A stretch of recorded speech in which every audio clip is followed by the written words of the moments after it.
Bueno, pues buenos días, gracias por venir a su clase y estamos a punto de acabar, falta nada más la clase del viernes y bueno, el asunto está así. Uno de los temas que tenía que haber visto antes, pero que siempre iba posponiendo, era el de el algoritmo Minimax. El algoritmo Minimax, ¿no? Establece que en los juegos de dos personas, que son de suma cero, es decir, voy a hacer un breviario.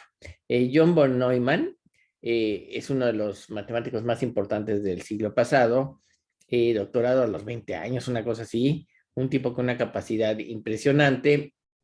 Hay una anécdota de él, cuando era niño, a los 6 7 años, ya podía hacer raíces cuadradas en la memoria, o sea, le dabas un número y te sacaba la raíz cuadrada de memoria, o sea, hacía el cálculo en la cabeza y no sé cómo lo hacía, pero pues eventualmente, obviamente, se dedicó a las matemáticas y hay gente que dice, me acuerdo que hay por ahí una cita de von Neumann, donde menciona a alguien, habla de él y dice, yo creo que es la persona más inteligente que ha vivido.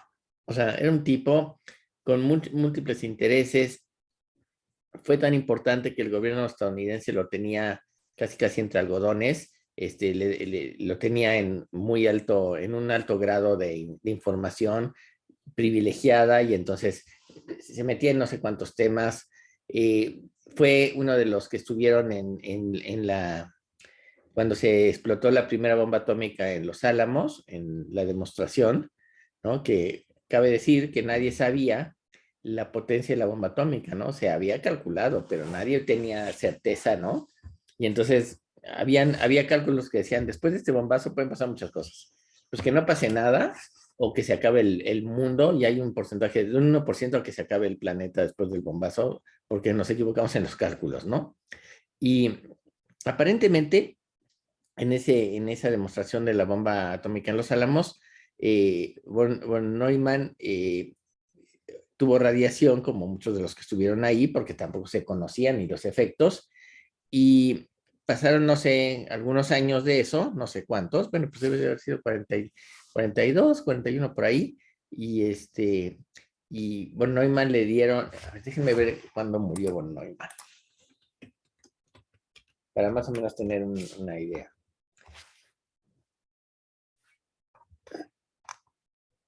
Murió en el 57. Bueno, pues entonces pasaron más años de los que yo pensaba. Murió el 8 de febrero del 57 y nació el 28 de diciembre de 1903, o sea, vivió 54 años. Y lo que pasó con von Neumann es que, pues, en algún momento habrán pasado 10 años, ¿no?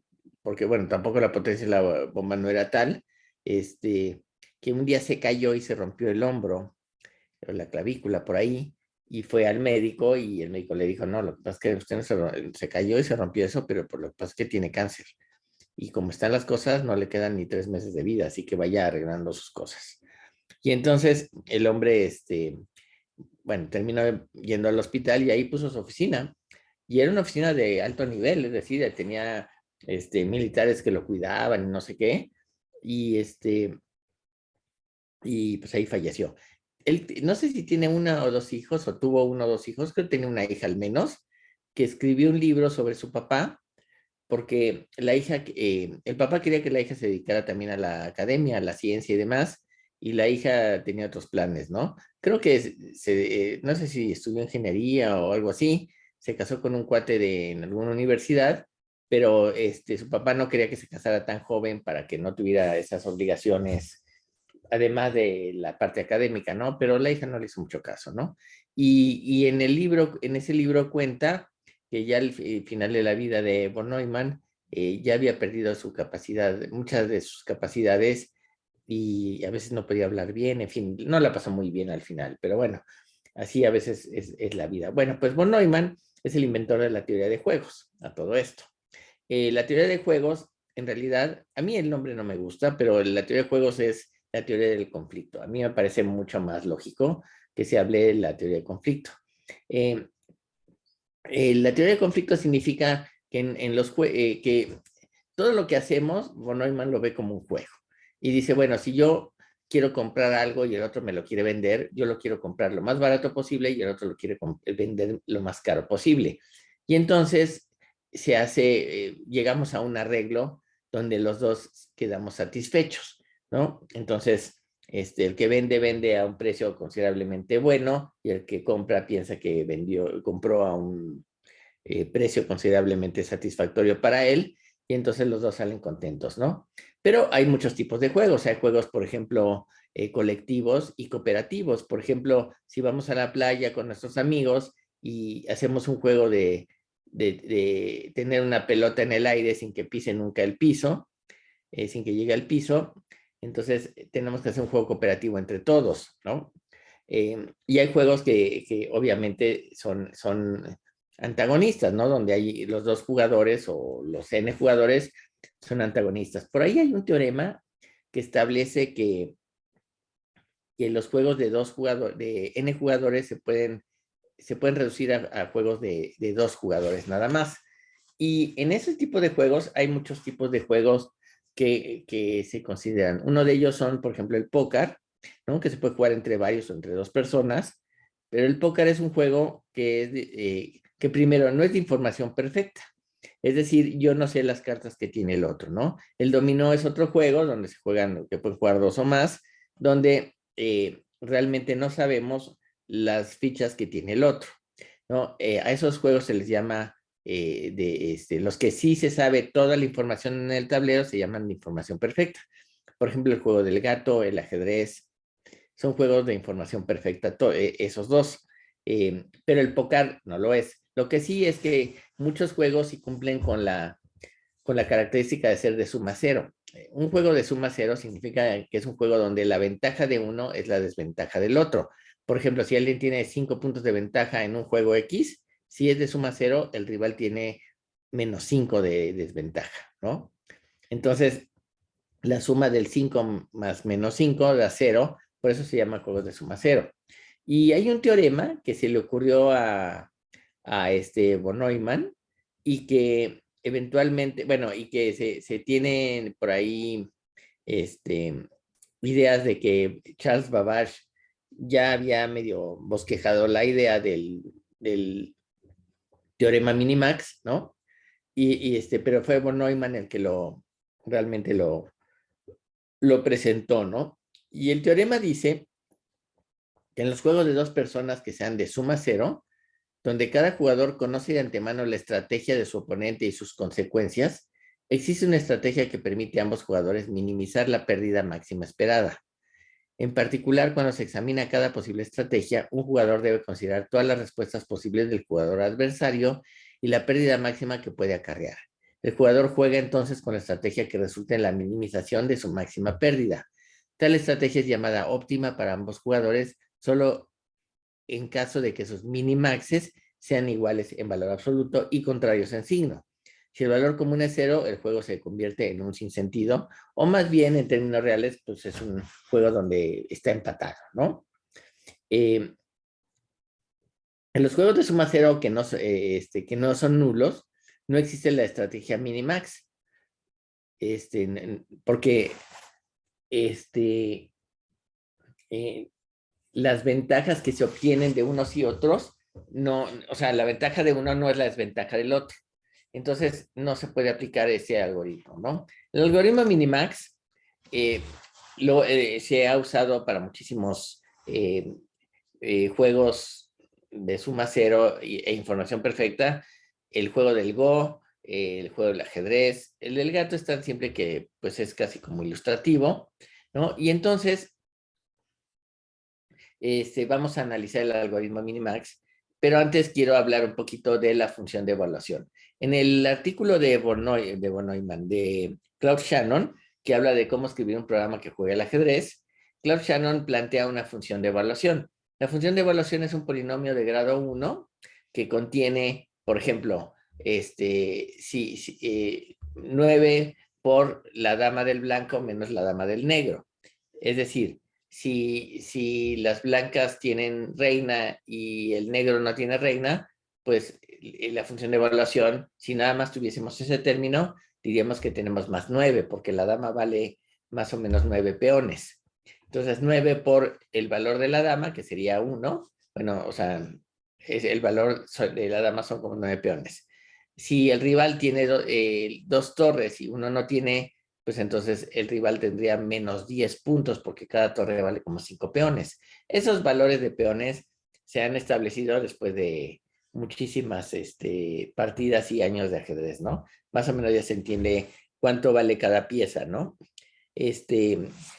Carlos Torre, un gran maestro mexicano de los años 20 del siglo pasado, decía que él no contaba con peones la comunidad, sino que decía, la dama vale, no sé, $7.25 y cosas así, ¿no? Lo mencionaba con dólares y centavos, ¿no? Pero bueno, esa es una media alternativa. El caso está en que en las funciones de evaluación, los programas de ajedrez tienen que valorar cada posición que encuentran y ver quién tiene la ventaja. Que la manera más trivial o más sencilla es tomar la ventaja material, ¿no? Quien tiene más piezas, pues debe estar mejor que el que tiene menos piezas.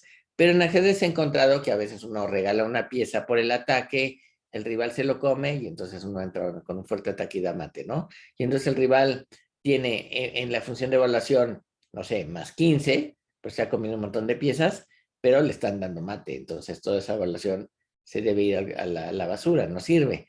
Con los años, los programadores de ajedrez han encontrado más términos para su función de evaluación. Usan una función de evaluación cada vez más sofisticada. Y podría decirles que los programas modernos usan más de una función de evaluación dependiendo de en qué momento de la partida estén. Si están en el inicio, utilizarán una función de evaluación, pero si están en el medio juego, donde ya se han cambiado algunas piezas, puede ser que use otra función. Y si se llega al final, donde hay poquitas piezas, el juego parece ser que es diferente. Es decir, tengo yo un amigo, maestro internacional de ajedrez, que me decía, es que el ajedrez son diferentes juegos a la vez, ¿no? Cuando llegas a cierta etapa del juego, ya no puedes valorar como valorabas antes. Y entonces yo podría casi asegurar que los programas modernos hacen eso, valoran diferente de acuerdo a la etapa en la que estén. Pero eso es una especulación que por lo menos no la puedo probar. Bueno, ahora, ¿cómo funciona el algoritmo Minimax? Acuérdense, yo necesito una función de evaluación, ¿sí? Que la voy a analizar sobre una posición que tengo presente en la partida, la posición actual. Ese va a ser mi nodo raíz. Y ahora voy a generar todas las posibles respuestas por ejemplo, juega el blanco. Entonces tengo la posición y voy a ver cuántas posibles respuestas tiene el blanco, cuántas jugadas puede hacer. Entonces tengo que poner abajo, crear una rama del árbol con el nodo principal, con la posición original, con todas las posibilidades.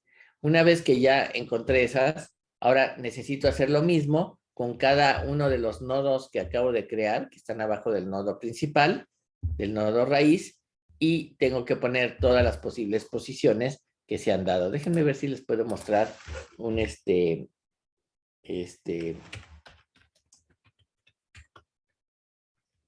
una gráfica del árbol de uno como árbol de ajedrez para que vean cómo se puede presentar.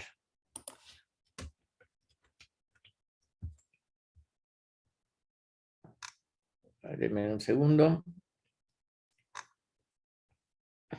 Bueno, miren, voy a compartirles este asunto. Voy a ver dónde está la gráfica. Ok. No es un asunto medio abreviado, pero lo van a entender muy fácilmente. Ok. Si ven esta gráfica contiene, digamos que esta es la posición principal, obviamente no pone todo el tablero, sino que pone un pedacito, ¿no? Y después dice, bueno, ¿qué posibilidades hay? Que el alfil se coma el caballo o que se coma el alfil. Son las dos posibilidades que tiene el blanco, ¿de acuerdo? Y de aquí salen diferentes posibilidades. Entonces, ahora, el negro puede contestar quitar la torre, comerse la pieza, hacer tal cosa. Y si hace la otra jugada, tiene también otras 4 posibilidades. Fíjense que no son simétricas. Aquí hay 4 posibilidades a la derecha y 5 a la izquierda. Y como podrán ver, von Neumann o Newman defiende, bueno, etiqueta cuando juega el blanco como un máximo y después cuando contesta un negro con un mínimo.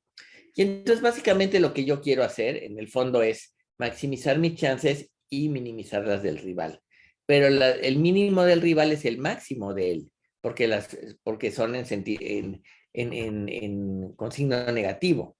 Entonces, bueno, ya tenemos la idea de que si tenemos una serie de jugadas, tenemos que ver todas las posibilidades. Y podemos ir más abajo, ¿no? Aquí me quedo en un nivel 2, pero podría hacer más ramas del árbol, ¿no? Por ejemplo, en este caso,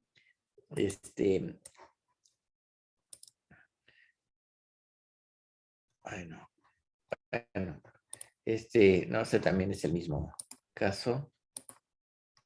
Déjenme ver. Bueno, como podrán ver aquí, por ejemplo, en este de acá, como podrán ver aquí, pues hay 1, 2, 3, 4, profundidad 4, que en realidad para la computadora, para un programa de ajedrez serían 2 movimientos, ¿no?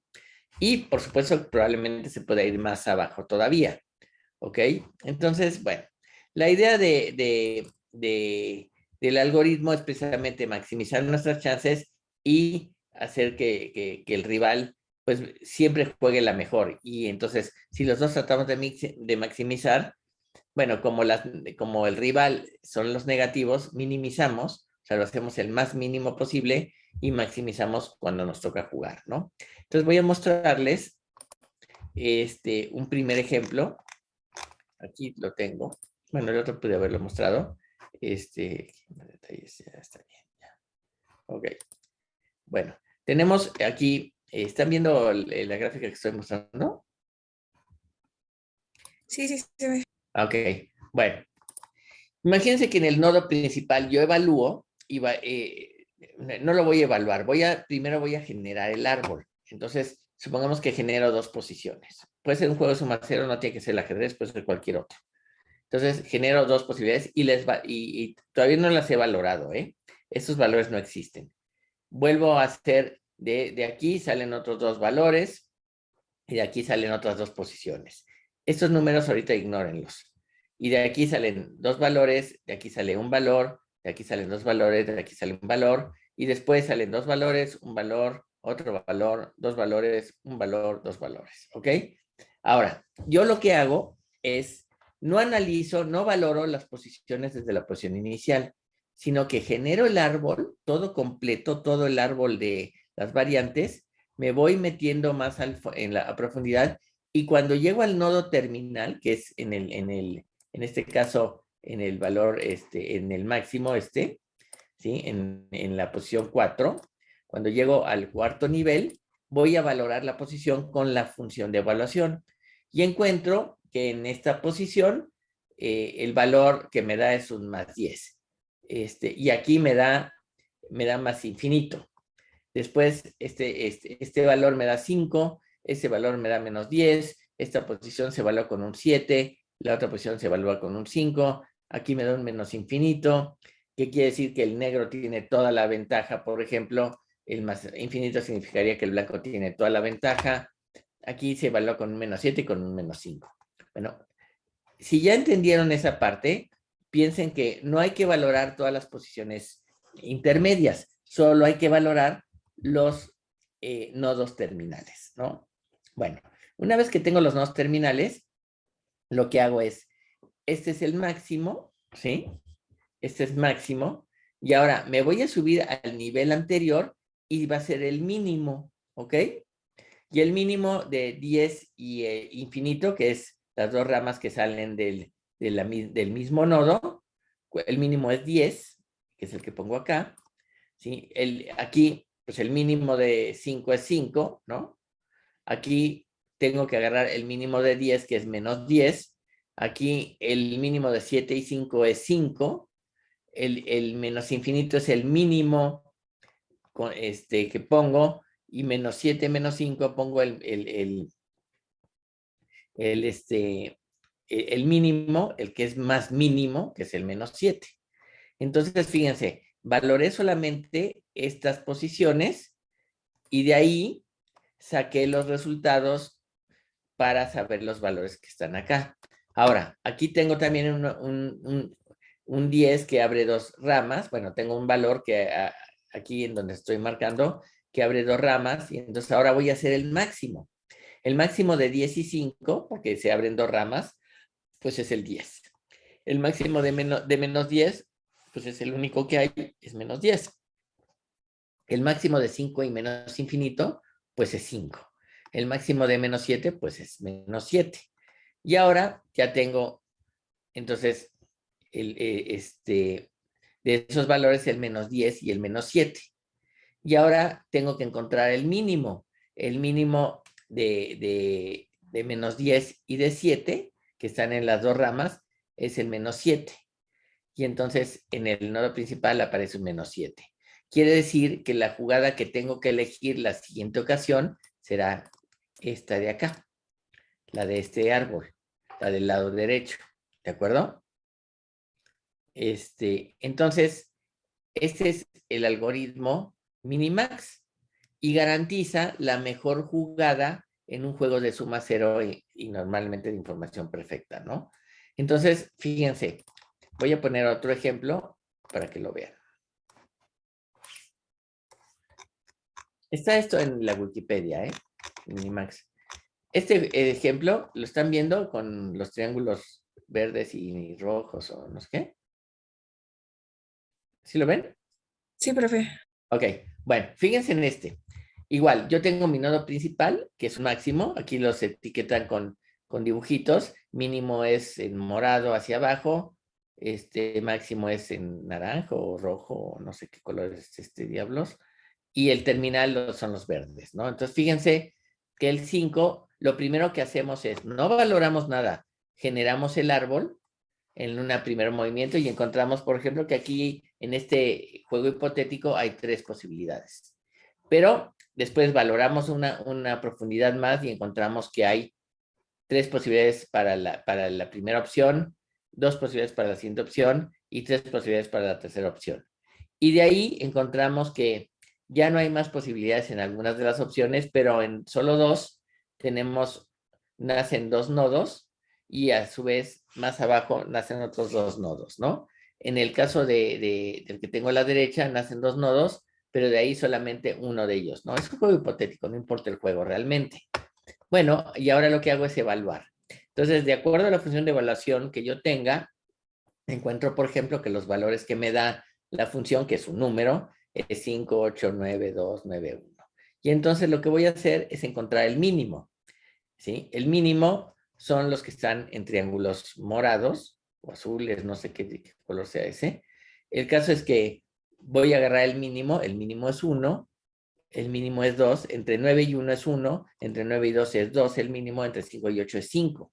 Pero ahora tengo estos dos valores en donde está el nodo de color rojo o naranja, tengo dos valores que son 5 y 2. Tengo que encontrar el máximo valor, entonces pongo 5. Y acá tengo que encontrar el máximo valor, y entonces pongo 9. Y ahora acá tengo que encontrar el mínimo valor de estos tres valores, porque tengo un nodo donde salieron tres ramas. Y entonces encuentro que el 5 es el mínimo de 7, 5 y 8, pongo el mínimo. En medio tengo 3 y 4, pongo el mínimo que es 3. Y en el otro tengo tres ramas y pongo el mínimo que es 1 de 9, 2 y 1. Y ahora ya tengo, del nodo principal salen tres variantes y tengo que encontrar el mínimo, perdón, el máximo, ¿sí? Y el máximo en este caso de 5, 3 y 1 es 5. Entonces, la jugada que tengo que hacer está en donde está el 5 del mínimo, ¿ok? O sea, el 5 del máximo es donde está esta flecha que es un poquito más oscura, ¿no? Este es el valor que yo tengo que poner acá, que tengo que poner acá. Esa es la jugada que tengo que hacer porque es la que me da más posibilidades, ¿de acuerdo? Entonces, el algoritmo presenta, como dice von Neumann, dice, primero generamos el árbol del juego. De ahí se van a generar todos los nodos hasta llegar a un estado terminal. ¿Ok? Ahí todavía no valoramos nada. Calculamos los valores entonces de la función de utilidad para cada nodo terminal. Los valores de la función de utilidad es precisamente esta función de evaluación que tienen los programas como el ajedrez. ¿Sí? Tienen una función, una función que define quién tiene la ventaja. Les decía, los primeros programas de ajedrez eran muy materialistas. Le regalabas un peón, se lo comían. Le regalabas algo, se lo comían. ¿Por qué? Porque en su función de evaluación se daban cuenta que si tenías más material, por lo menos la lógica indicaba, la lógica más elemental indicaba que con más material tienes más chances de ganar, ¿sí? Lo que pasa es que el ajedrez es más complicado que eso, ¿no? No es un juego de comer más piezas al contrario, ¿no? De eso no trata. Pero los primeros programas trabajaban así, ¿no? Bueno, una vez que ya tienen todo el árbol generado, calculan los valores de la función de evaluación, que también se llama función de utilidad, para cada nodo terminal, o sea, hasta el final del árbol. Y de ahí, para calcular los nodos superiores a partir de los inferiores, se tiene que ver si el nivel es máximo o mínimo, y se eligen los valores mínimos y máximos representando a los jugadores, ¿no? Y el oponente. Por eso decía, von Neumann decía, hay un jugador que se llama Max y otro se llama Min, ¿no? Y entonces lo que hacen es, cuando le toca a Max, encuentran el máximo valor. Cuando le toca a Min, le toca el mínimo valor. Y así sucesivamente hasta llegar al nodo raíz, ¿no? Y entonces con eso, ese algoritmo garantiza que que en muchos juegos de suma cero e información perfecta, que es decir, donde está todo el tablero presente y se puede estudiar, o sea, no hay estrategias escondidas, pues, ¿no? Se conoce toda la información del juego, ¿sí? Se puede hacer el cálculo y se garantiza la mejor jugada.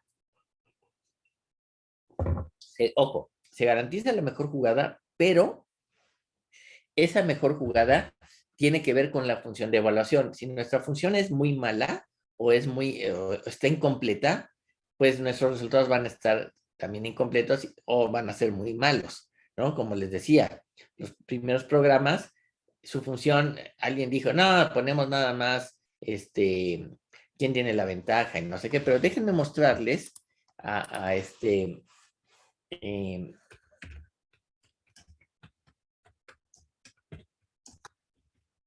a ver si encuentro la función de evaluación aquí está.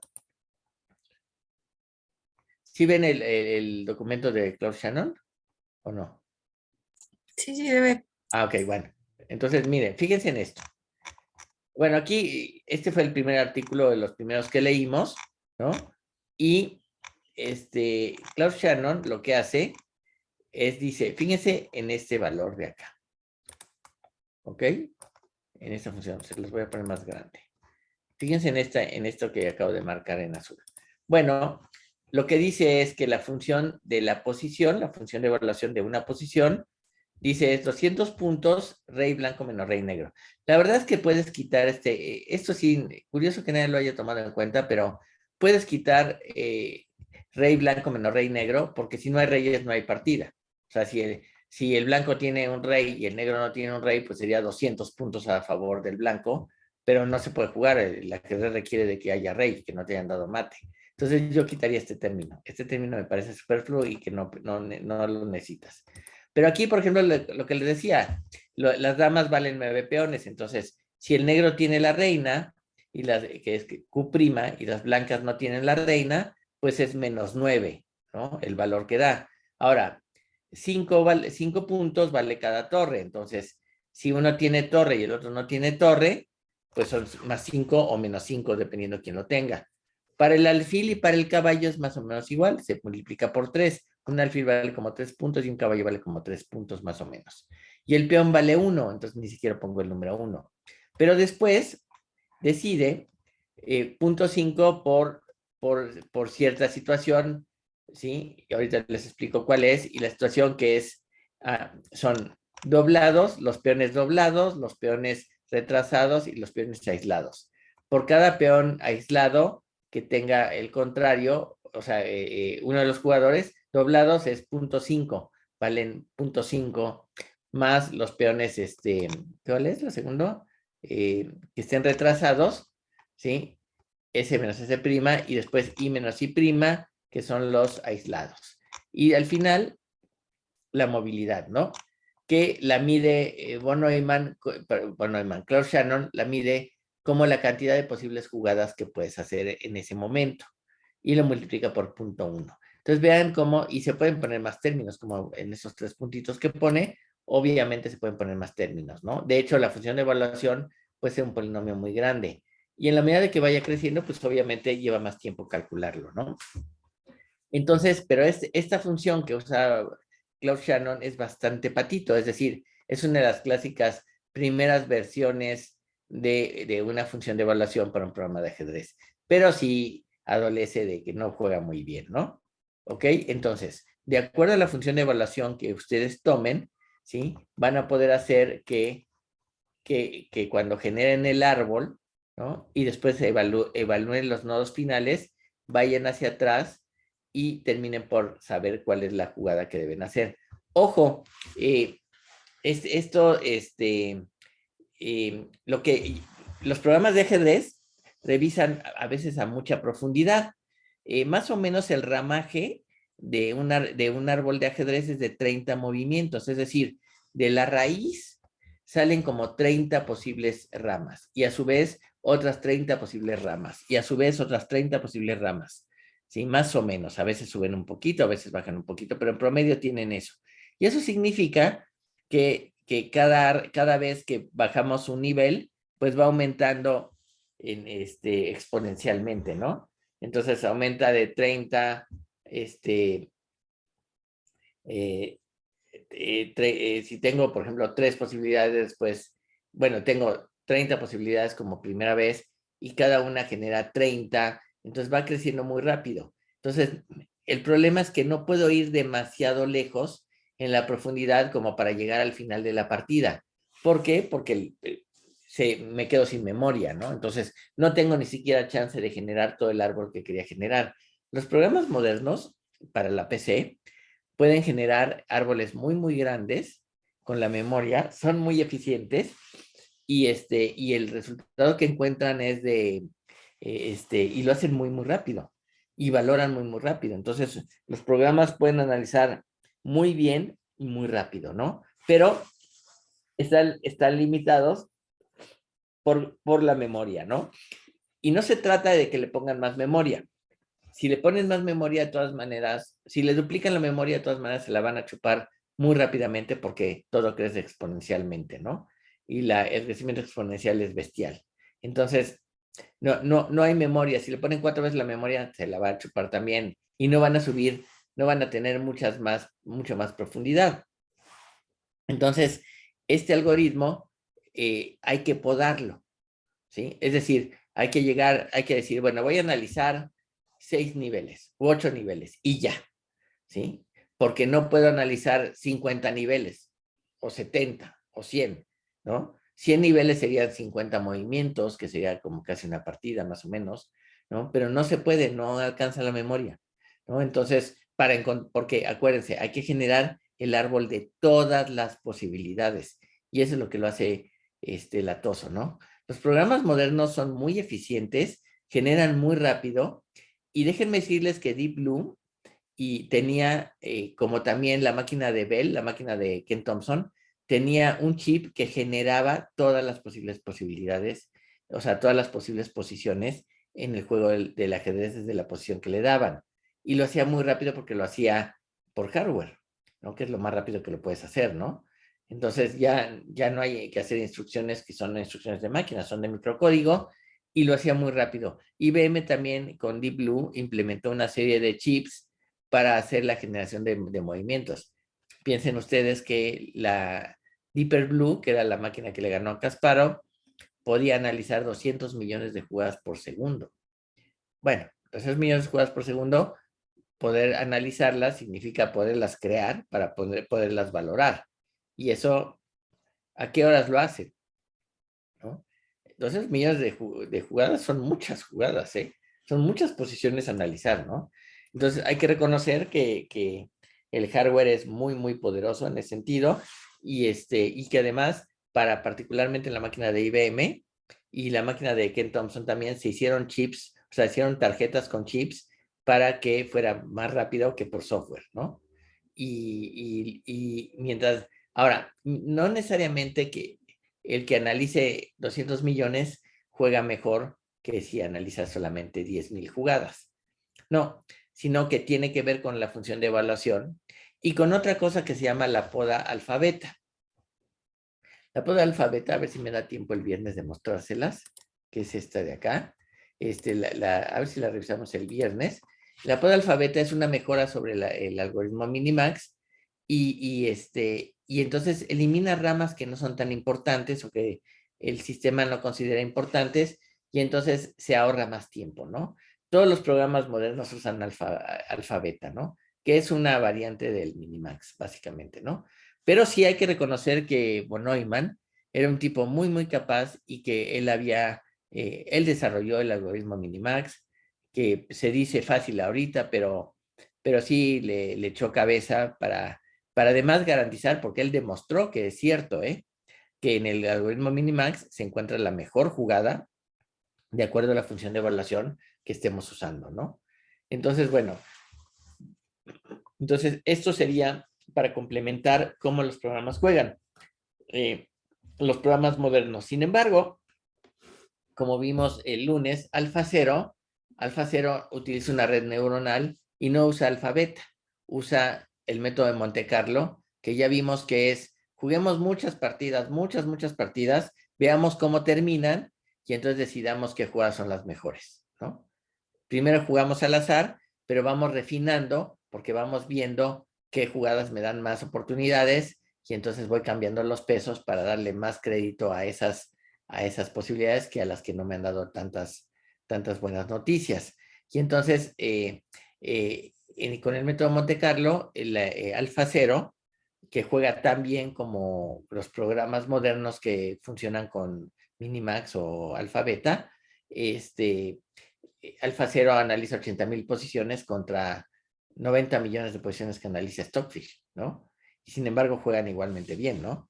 Entonces, quiere decir que los criterios establecidos en los pesos para que la red neuronal decida qué juega hacer son tan importantes como hacer este análisis, que es un análisis de fuerza bruta, ¿no? Porque analizamos todas las posiciones. Los jugadores de ajedrez a todo esto no analizan todas las posiciones. Lo que hace un jugador fuerte de ajedrez es ver el tablero y saca, digamos, las jugadas candidatas, las que le parecen más viables, pero elimina muchas jugadas que no considera que son buenas. Pero eso se establece a través de un criterio porque ya es un jugador fuerte, porque tiene experiencia y demás. Sin embargo, puede pasar que a pesar de su experiencia y demás, de pronto omita una buena jugada porque entre sus criterios no parece ser una buena idea.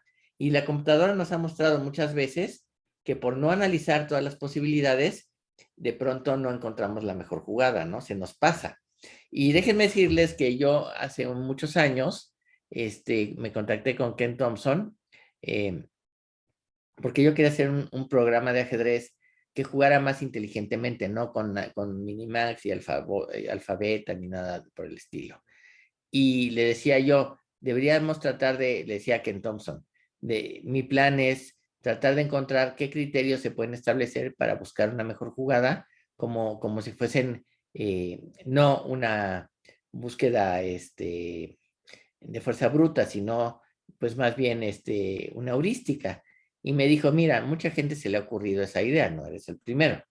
Y la realidad es que corres un riesgo, y el riesgo es que omitas alguna jugada ganadora porque no pusiste todas las posibles jugadas, ¿no? ¿Qué es lo que nos pasa como seres humanos, ¿no? Y en eso tiene razón. Y como la computadora analiza con cierta velocidad o muy rápidamente, pues no hay necesidad para Ken Thompson, decía, es que mejor trabajar con fuerza bruta, que es fácil y rápido, ¿no? Contra un algoritmo más inteligente que quizás sea más lento, que además corre ese riesgo, ¿no? De que omitamos una jugada ganadora, ¿no? Bueno, pues ese es el algoritmo Minimax. El viernes vemos si vemos algo más de la búsqueda de la poda alfabeta, y con eso terminamos el curso. Y si tienen todavía alguna tarea pendiente, que creo que ustedes dos ya entregaron todo, pues entréguenla. Si no, pues ya prácticamente terminamos.